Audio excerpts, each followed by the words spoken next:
Here today with us for our webinar focusing on family growth and mental health. I'm so happy to have my friend Kristen Lee here with us today. Hey, Kristen. How are you? Good. How are you? Well, Could you take a minute and tell our listeners just a little bit about you, your education, and what you do? yeah, absolutely. My name is Kristen Lee. My office is currently right near the Marietta Square. The company that or my private practice is My Awesome Coach. I am a life coach and I am a licensed mental health therapist. I went to Georgia State, I went to Georgia Southern, and then I got my master's degree at Liberty University. I have been in practice for about 6 years, and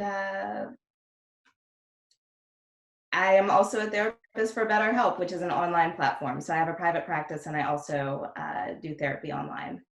Awesome. One thing I did want to help make sure everyone knows is there's a function at the bottom of this webinar where they can actually ask questions, and we'll address those at the end if there's any questions or comments. What I want to talk about today is the main thing I want to talk about is just the stigma of counseling in general and people seeking help, self-help, and what we can do to eliminate that stigma, because we all know too well that there are huge benefits in self-education and self-growth. And so the main thing that I want to talk about is just the stigma, whether it's self-stigma or public stigma. And then I want to go a little bit specifically into children and families going through divorce, separation, or really any traumatic experience, and how your specific services and really any mental health services can allow them to grow during that time instead of sink. I think that that's just such valuable information. Yeah, absolutely. So to get us started, do you feel that there is a stigma as it relates to self-help in general in the US? When it comes to self-help, I don't think so in terms of being motivated and reading books and that type. Like, it's cool, it's empowering. But I think when it really boils down to, getting a therapist, there's still a stigma attached with the words like mental health or mental illness. And I mean, illness, it just sounds like a really, really like heavy and deep word. But at the end of the day, if like the book that we diagnosed from, the DSM-5, it's literally about this thick. And so with that, there's over 300 different diagnoses that people can have. And it ranges from, the things that you see in movies or hear about that, people are more so afraid of, the schizophrenia or severe bipolar disorder or dissociative identity disorder. But there's also, of course, everyone knows anxiety, depression, and there's something really light called adjustment disorder that a lot of people aren't aware of. And that is whenever you have a major shift in your life, a divorce, it can be a move, it can be a switch in jobs. You can have feelings of anxiety or depression that aren't truly a diagnosis of depression and anxiety. It's just these symptoms, and they call it adjustment disorder, which anywhere from like the time the incident happens to 6 months to a year. And so there's a lot of things in between, but people are just really terrified of the labels. Yeah, and I've heard that of clients that are, they say, well, I can't go see someone because what if I'm labeled, schizophrenic or bipolar, or they create something in their head of that they think they know before they come, what is going to be tagged to them. And so how do you help, or how can you help alleviate just that general fear? Yeah, well, people do the WebMD thing. So it's kind of like you get on WebMD and you read everything and it ends up in like, I'm dying. So if you go online and you're like, I have this symptom and maybe I do have this symptom, and what is this? Like, and a lot of my clients walk in and they're like, yeah, I'm pretty sure I have insert really fancy mental illness. And it's like, yeah, no. And they're like, but I do because and it's like, no, because when you read about it, it's really easy to say, I maybe have had this happen once, or sometimes I feel like that, or you start to think like, maybe I am like this. And so that's why it's really good to get into to see a therapist, because a lot of the time it's not as big of a deal. It's a lot more common, a lot more normal, whatever it is that you're going through. So it's kind of like the opposite of what people fear. They think they're going to get a label. Very few things are really like stuck with you. It's not like, yes, something like schizophrenia, if you have it, you pretty much have it forever. It is what it is. But most things you can work through, or it's not even that serious of a diagnosis. Do you see a difference between a self-stigma versus a public stigma with specific individuals in seeking counseling? Absolutely. I mean, as a whole, I am very, very grateful that, it's being more normalized with the therapy for just normal everyday things, even from the media, from television. Even the fact that like reality TV, they have therapists come on and they do, all kinds of like mediation or individual therapy like things on TV. And, you have the Dr. Phil show. So it is getting more normalized, like on a global level. But I think when people are going through something, a lot of the time your mind is really like tied up in whatever situations you're facing. And so it is that fear that maybe I do have something, and you might not be comfortable sharing it with others, that you go to see a therapist, or you feel like people might think, like, let's say it's something mild, but they might think you have something more severe. Or if you take medication, it's for, severe mental illness. And most of the time, there's so many things that are so very light and very mild that you can take to just kind of help you get over the hump, which is why it's good to explore your options. What do you think that as a society or as a parent, as a spouse, that we can do better to help with this stigma and really promote? I think you actually said something really interesting, that in general, self-help, there is no stigma, right? So if it's like losing weight or doing something on the outside as far as self-help. But how can we do better as a society, as a parent, as a spouse, to remove the stigma for the mental health part of that? Well, I mean, part of it is making it the norm. So the same way that, a group of women get together and it's like, oh, I tried this new diet. Oh, I tried this new workout. Oh, I'm doing this new hair salon, this new trendy thing, whatever it is. Having a conversation like, hey, I went to my therapist and I'm really seeing some results. Like, it's perfectly normal. And or the same way we talk about self-help books, like, oh my gosh, this book is amazing. But sometimes people will use the book and not actually mention that they're seeing the therapist behind the book. And so they're making a lot of progress. It's being attributed to books, which are great. However, there's still an aspect of how you're interpreting the book versus what may actually be going on in your world.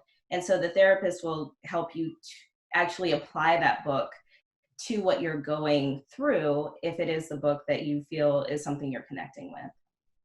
So making it the norm, talking about it and being comfortable with that conversation. Being open and honest, and, even like social media, I have a therapist and it's great. And making it so that, because sometimes some of my clients really just want to come talk. They have no one that they can talk to. When you talk to me, it's non-judgmental, it's confidential. And honestly, I tell my clients, I have seen it all, I've heard it all, nothing you can say can shock and surprise me. This is my conversation day one.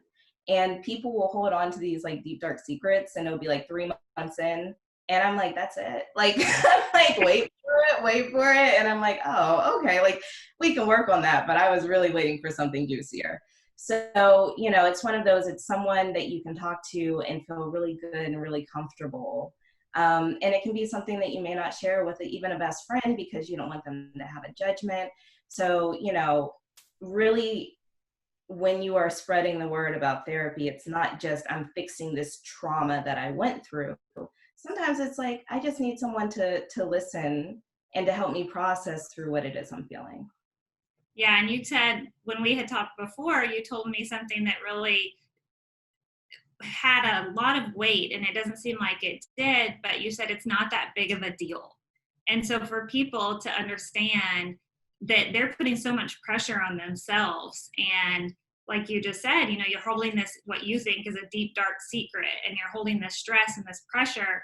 And then when you actually let it out, it's not that big of a deal. Yeah, absolutely. And, you know, and also it's being able, you know, sometimes there's things that you need to say. It's finding different ways to communicate. And what I tell my clients, because a lot of times when we come up with it, it's rather like they're like, why didn't I think of that? Or I should have known that.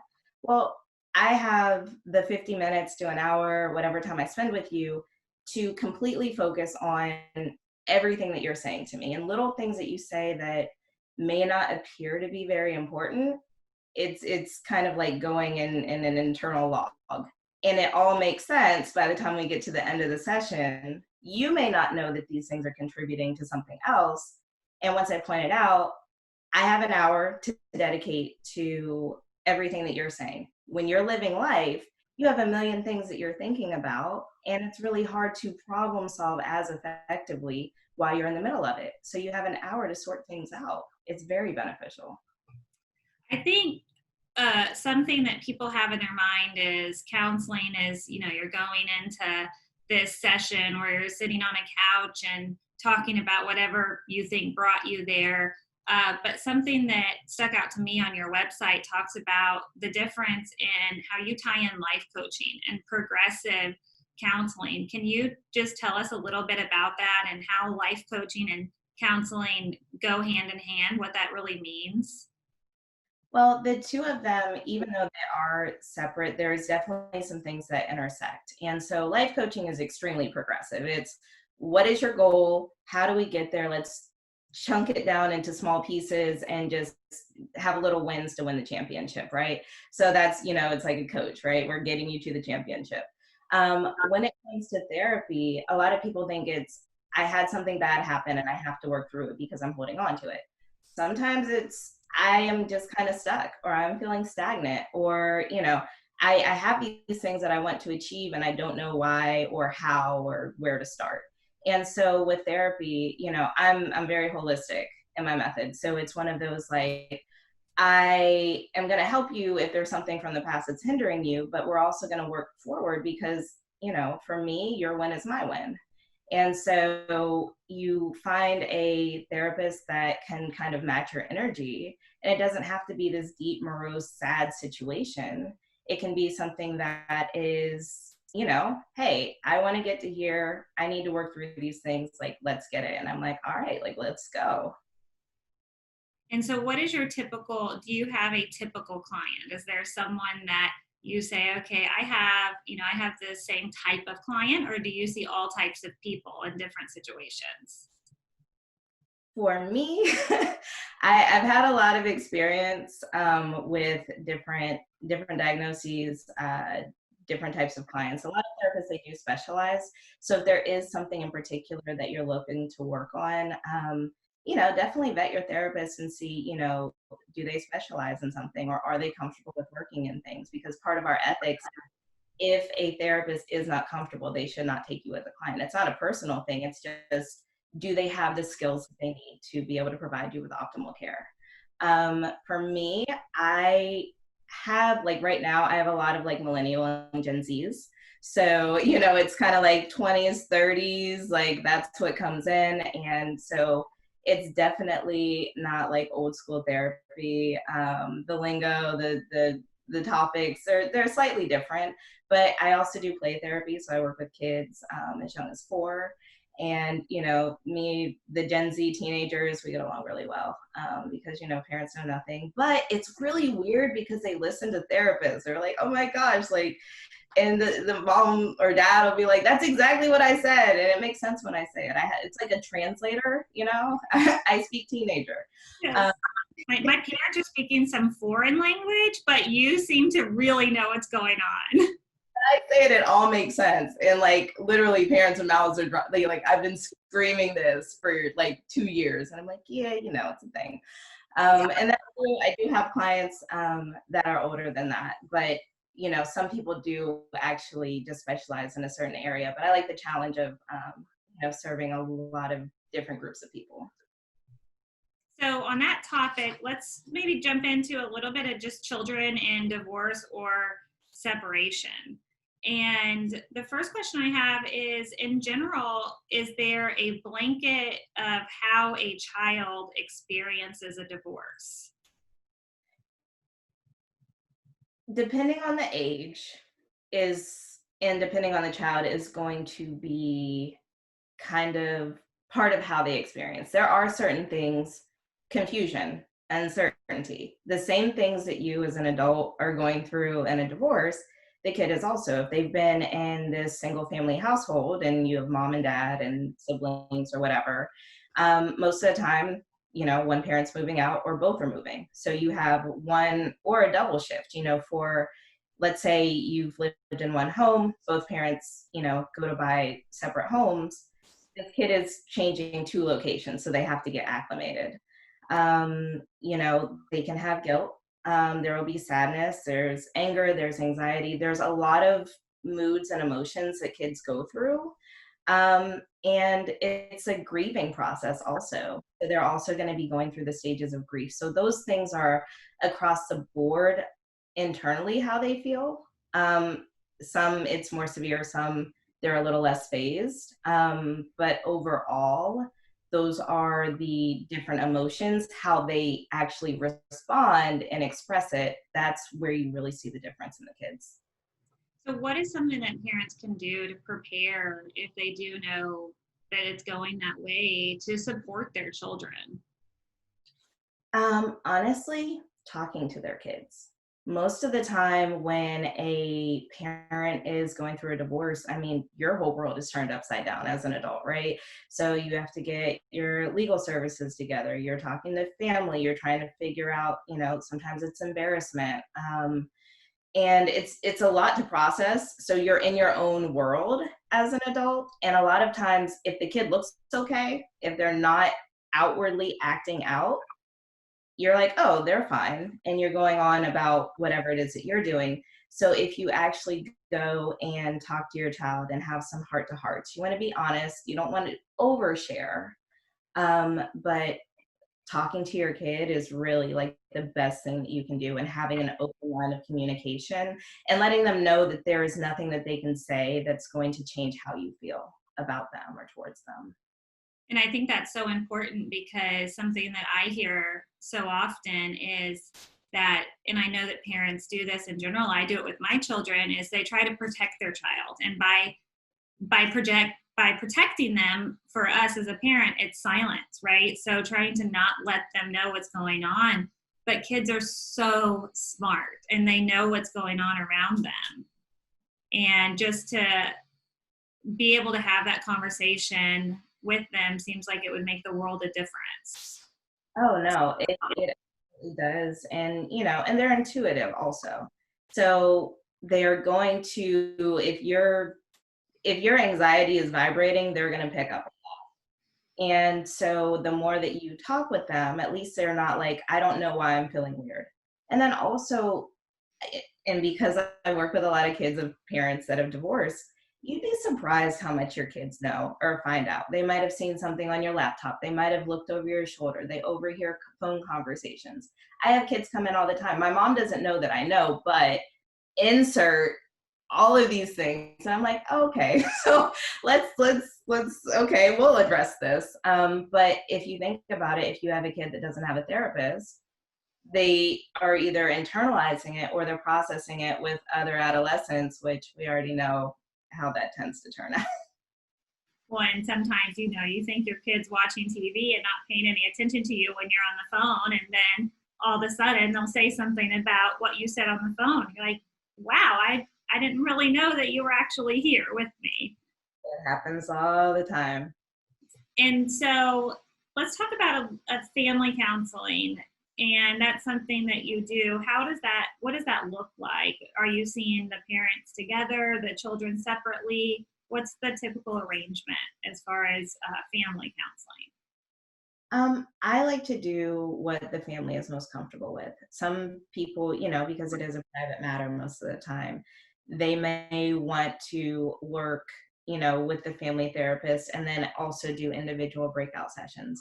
So I have some families where I'm treating every member of the family individually, and then I see the family as a whole, or sometimes just the parents, or sometimes just the kids, depending on what needs to be addressed.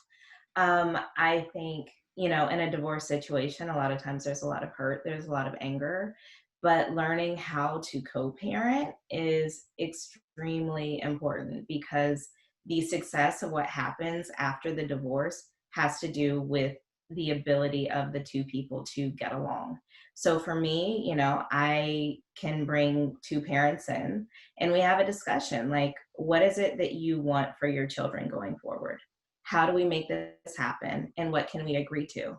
I'm very big on setting very hard and tangible lines. That way it's it's not a question. It's not like, well, I didn't know, because at the end of the day, it's not about the adults. It's the kids that are going to suffer if you cannot figure out a way to get along. Definitely. And people, I think, sometimes think, oh, I'm going to get divorced and I'm done with the spouse. But at the end of the day, you're nowhere near done if you have children.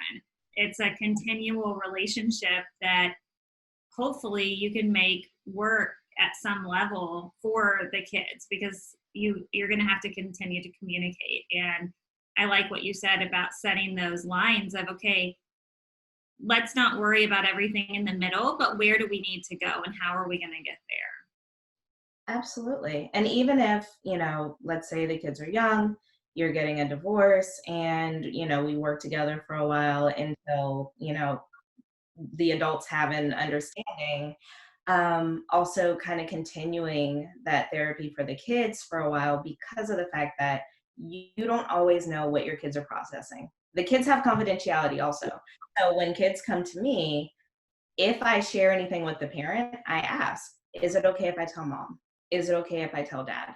Because at least, I want the parent to believe that I am a reliable and dependable adult that can help this kid work through. So it's like, trust that if it's something you need to know, I will tell you. But there's a lot of things I work through with kids that parents have no idea. And so it's very important that you at least are giving your child the opportunity to bond with a therapist and to share and express themselves, because a lot of times they are actually protecting their parents, because they're like, well, I don't want to tell my mom because she'll be sad. I know she cries. I don't want to tell my dad because he'll be upset with my mom. There's a lot of things that happen in kid world that parents and adults have no idea. Right. I mean, and if you were a glorified telephone, it doesn't seem like the children would be very likely to open up to you, because it would get right back to the parents anyway. Yeah, they shut down. And so that's the beauty and confidentiality for the kids, is they can say things to me and they don't have a fear of getting in trouble. They don't have a fear of backlash or that it's going to cause dissension within their home. Are there type of behaviors that parents should be on the lookout for in their children that should spike a, hey, we should probably address this or get some help, or are the behaviors all over the place? I mean, depending on your child, in the age of your child, there's definitely different behaviors, which is why I do recommend finding a therapist as you go through the process. And so some things that you definitely want to pay attention to is going to be if your kid is more withdrawn, more quiet, playing with themselves, not interacting with you as much. Or also if they're more aggressive, if they are doing things that they know better and they keep doing it, it's because they're asking for attention. So behavior sometimes is a decline in grades, or maybe acting out at school. All of those things, anything that your child is doing that deviates from the norm, is something where you really want to check in. And so it's important, it sounds like, to get that help as early as possible at the beginning of the process. A lot of people, I think, oh, we're going to get this divorce and then we're going to seek counseling, right, for the new normal. But it seems like there's a huge value in getting ahead of that to address those things before they become problems. Oh, absolutely. Because the earlier you catch it, it's like fire, right? If it's a little kitchen fire, you can extinguish it. If you wait until the house is burning down, like it's salvaging and it doesn't work out as swiftly. Right. So it's better to be proactive. And I mean, worst case scenario, if your kid is just really adapting well, like great, but at least you know that. I have a lot of kids that have sat on, and they're just agreeable children. And it's like, oh, we don't worry about Susie. Susie's fine. And I talk to Susie, and Susie is not fine. So it's really important that you at least do a check-in. And the cool thing is, like, if you have a therapist that your kid likes, and the thing is, you can always fire a therapist. Don't feel like all therapists are the same because you went to a therapist and this person. Therapists are different, just like doctors are different in anything else. And so if you are not bonding, if you are not building rapport, if you do not feel comfortable, just get another therapist. We have no ego in it. Well, I have no ego in it. And if they do, so what? It's about you and your health and your well-being. And so you go through the therapeutic process with your kid, and let's say you make progress and it's good. But then in a few years, one of you starts dating someone else, or a few months, or whatever that looks like. Sometimes there's another shift. You can just go back, check in, have a few sessions, see if something else needs to be addressed. And so any big life change, if you have a relationship with your therapist, you can always stop and go back. Right. And it's so important what you said about, not worrying about the one child, because we see that a lot. Some people are, they say, well, one of the children are having such a hard time, but the other child might just be internalizing the situation so much differently.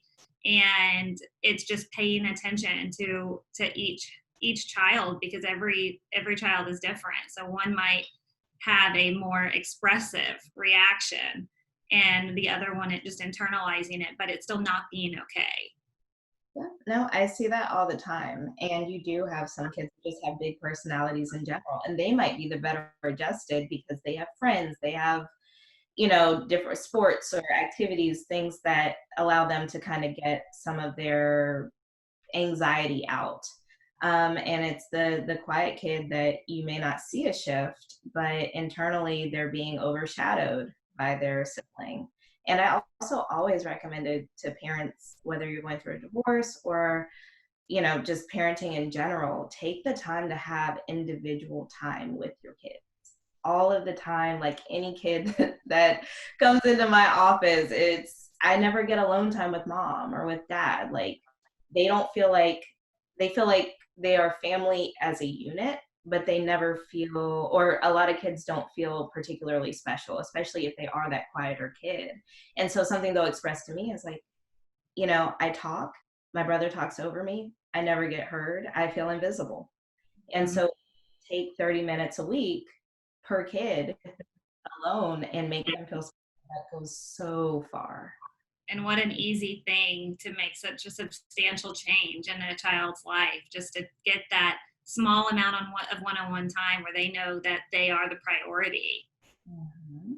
Are there any tools that you suggest to support children that are going through divorce? I think quality time might be a great one. Anything else that you can think of specifically that we could do for children during that time? Yeah, I mean, quality time is definitely a major thing that makes a big difference that I've seen with kids going through divorce. Also, really strengthening their support system so that they don't feel like their world is falling apart. It might just be like one aspect is shifting, and definitely like reassuring. I also, there's these things called anxiety boxes. I was doing it before Etsy, but Etsy sells them also. But you can even have a box together depending on what your kid may be dealing with. And it can be one of those, it's like a cardboard box that's like pretty, or a shoe box. And you can put different things that make the kid happy. And so it can be pictures of family, it can be words. I have like, my parents sometimes do like an affirmation jar for their kids. So they write on little pieces of paper wonderful things about their kid. They put in a jar. It's something that the kid can keep forever. And whenever they're feeling low or sad or self-esteem issues, they can pull it out and see like, oh, I am amazing. I am great. I am, all of those positive things that you feed into your kid. Also, other tools, there's a lot of good literature out, like books geared towards children that are going through divorce. And so, that also helps normalize it for the kid, especially if they don't have friends whose parents have been divorced. It can be difficult. And even if you can find like a divorce support group, sometimes that can be very helpful. And what about tools for parents that are going through divorce? Is it pretty similar? I mean, I think that the support system is something really important to mention, because a lot of the times people isolate themselves when they're going through something big, a divorce or a death in the family, anything. That the easiest thing to do is to draw back. But it sounds like it may be very useful to actually lean in during those times. Absolutely. I mean, leaning into your support system, not being embarrassed or pushing through the embarrassment. It's in our society, we can be critical. And it's really detrimental because when people are good, they're out and about and socializing, and they, especially in the day of social media, everything is pretty and fluffy and frou-frou. And it makes it hard when someone's actually going through something to, kind of share, because they feel like they're being judged. So, as a person, definitely, if you know someone's going through something, like, reach out extra. And if you are the person that is experiencing the divorce, like, it's okay to say that you need help. Mhm. Think about, like, your best friend. If they came to you and said, I'm going through this tough and embarrassing thing, I need help, you'd be like, oh, absolutely, like, what do you need? Like, I'm there for you. But we forget that sometimes. And Yeah. it's okay to ask for help and to get therapy and to do whatever it is that you need, because as a parent, the more successful you are in getting through the divorce process, like, the better your mental health is. It goes down to your kids. If you're a wreck, even if you think you're hiding it from your kids, you are not. So get whatever help it is that you need. And that way, if your kid goes through something difficult later, it's like, you know what? My mom, my dad, they went through something difficult, but they got some help and everything was fine. As opposed to everything completely fell apart because we had all these secrets, and now I don't know what to do when I'm experiencing a hardship. Well, and they're like little sponges. They soak up everything, the experience, the behavior, the feelings. And so then they're just soaking it up and mirroring those. But I think it comes back to what you said earlier of, it's not that big of a deal. Your situation is not an anonym, it's not unique to you. And so, just like you said, if a friend came to you and they were going through divorce, it's so easy for us to say, well, you should get help. Like, how can I help you? And just realizing that you're that exact same situation. And what what I try to tell my clients, we see the world from our worldview. We see it through our lens. We, in a movie, we're the main character. Mhm. What you have to realize is you are the supporting actor at best in everyone else's world. You might just be an extra, like the people that, like, walk by in the background on the street and, like, no one notices them unless it's you that is the extra. You're like, no, that's me in the red shirt. Like, I was there for 2 seconds. Yeah. And so we feel like, this big, heavy thing that we're dealing with is like, it's too much to put on other people, or, that what we go through, everyone else cares so much and thinks so much and it's going to be so absorbed in it. And at the end of the day, like, even the people that care for you most, you are their supporting actor in their movie. And so don't let, the feel of your film, stop you from getting whatever help that you need. That's great. I just have a few more questions. Can you tell me a little bit? You said you have your private practice where you see, is that you do individual counseling, family counseling? Yeah, Um, I do individual counseling, I do family counseling. I have a group for young adults where I do adulting. I have some peer support groups. Um, Probably next summer, I will do my summer camps again. I do therapeutic art groups for kids. I did that for about 3, 4 years in a row. I like to be busy. I like to be in the community. I do a lot of volunteer work. I do team building exercises for companies. And I also do workshops. And how is COVID affecting your counseling? Are you able to do all of that still from the house? So if someone needed to get in contact with you or their children, are you able to do that currently? I am 100% virtual right now. Um, it's been really interesting, this process. I know it's been hard for a lot of people. And so with it being hard for so many people, even globally, like people are reaching out that would not have reached out for therapy before. And even people not being able to have social interaction, therapy is sometimes a social outlet for people to really be able to express themselves that would normally be out and about and wouldn't have such, kind of heavy feelings. But with being virtual, I work from home, everyone's safe, it's very secure, it's confidential. And people are actually starting to prefer it because you get up and you go to the counseling office and, if you are, kind of shy about going to therapy, you're scared someone in the waiting room might see you or whatever that looks like. Where now you can do it in the comfort of your own home and it makes hours more flexible. I see clients sometimes up until midnight. So that's been a major shift and game changer. And what a blessing in disguise of people who are actually seeking help that may not have been, because it's put them in a situation where they can do it easier from their home, and maybe finding the counselor that they want is easier because it's easier to connect with other people. Yeah, no, absolutely. And so a lot of therapists are going virtual. And for me, I plan to continue going virtual for at least the next few months. I have a lot of people that do, kind of rely on me a bit. So I'm like, I feel like even if I was okay with risking getting sick, I feel like I would be doing a disservice to my clients. And then also, in the office, if you have a mask and I have a mask, I read your face, it's a lot harder for me to see some of the ranges of emotion. And so for me, if it is something I can do from home and it's a way that's safe and secure, I think that that's honestly the best way to do things right now. And tell me a little bit more about coaching. Who would be an ideal client to seek out a life coach? You talked a little bit earlier about like a specific goal, but does the person necessarily have to have say, I know I want to do X, so I need to get a life coach? Or could it be someone who doesn't know specifically yet what that goal is, but they know that they want that something's missing, something's lacking?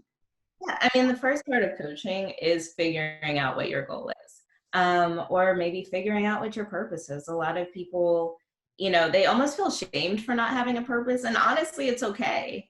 Sometimes your purpose can be something that's more broad. Like people feel like, well, my purpose should be this like one, like really succinct thing. And that's who I am. And I don't feel it.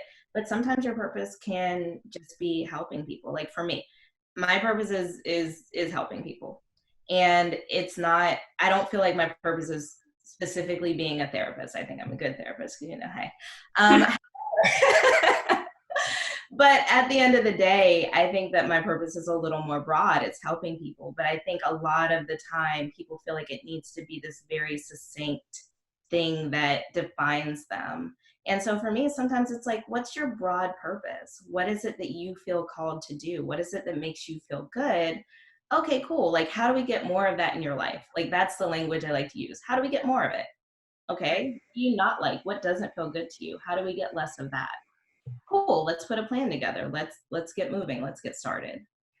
And so the counseling and coaching frequently go hand in hand. They do. The skills that I have from both, they definitely exist. I mean, they are two different things. Some of the language is a bit different. You're working with diagnoses versus just a person. However, a person as a whole, like you have hopes, wants, dreams, desires, you have things that you want to achieve.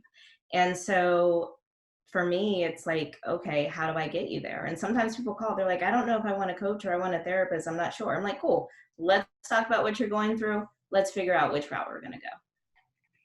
Can children benefit with a life coach? Absolutely. I've had kids that, their parents have hired me for like sports. So it's like kind of keeping them balanced with their academics and, because they're so like sport focused, like it makes it really cool because it's in alignment with what they already love. Sometimes it can be for grades. Sometimes it can be just, whatever life challenges, especially clients, kids with like some insecurities. Giving them something to work towards. And it really, like when they achieve these little goals, it makes them feel really good about themselves and really celebrating the small wins to keep the momentum going towards the big goal. When I like what you just said about the coaching analogy, because I think a lot of the times people don't think about seeking help or life coaching or growth until they see a fire, right, that they're trying to put out. But that's not always necessary. There's such growth in good times. And if you have this athlete that, they just have a lot of pressure on them because they are a star athlete, the value of being able to talk to someone who's completely removed from their daily life, their daily situation, is so heavy. Yeah, absolutely. And especially with the pressures of social media. If you think about it, social media, what most people put is a snapshot of the best times of their life.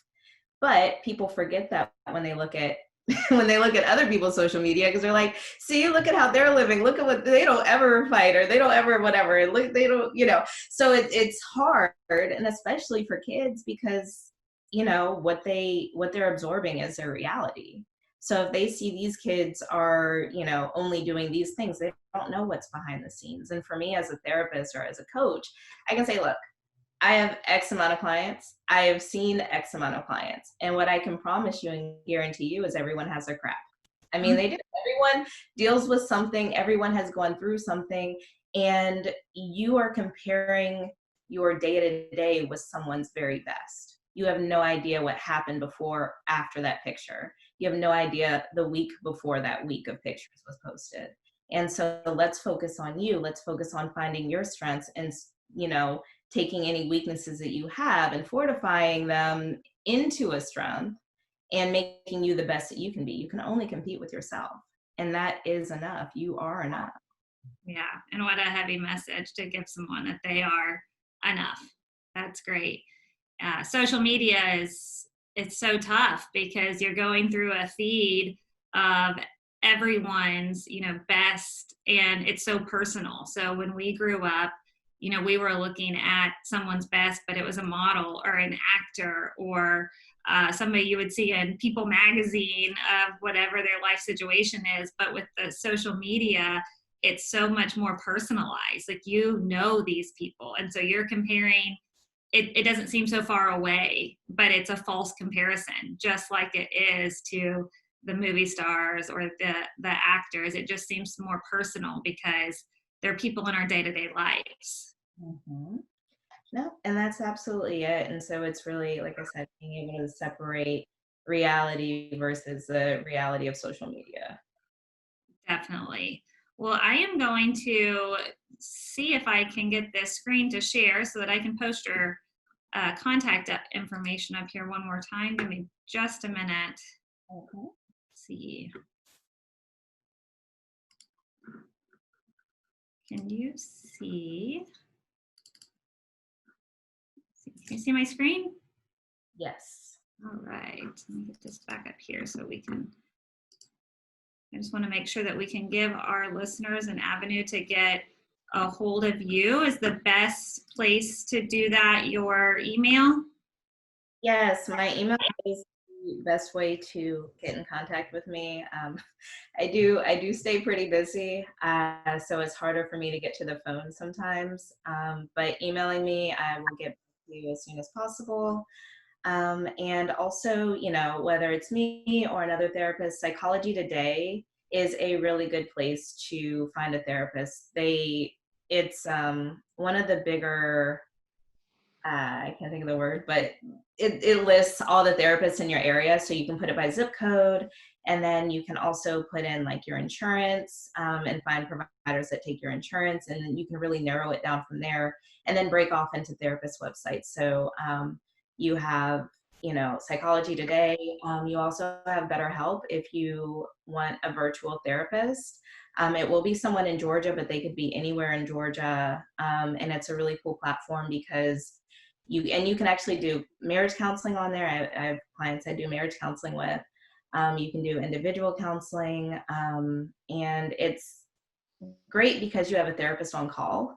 So you have one session a week, but then also you can chat and message your therapist, and they tend to get back with you within the day or within the next day, and you can just literally journal or put all your feelings out there, and kind of BetterHelp.com. Yes, it's betterhelp.com. It's a platform, and they have an app. Okay. So yeah, those are just some really good resources, if you are looking for therapy. You have a great website too. If anyone is looking for some information on the different type of services that you provide and the life coaching, it's a wonderful tool.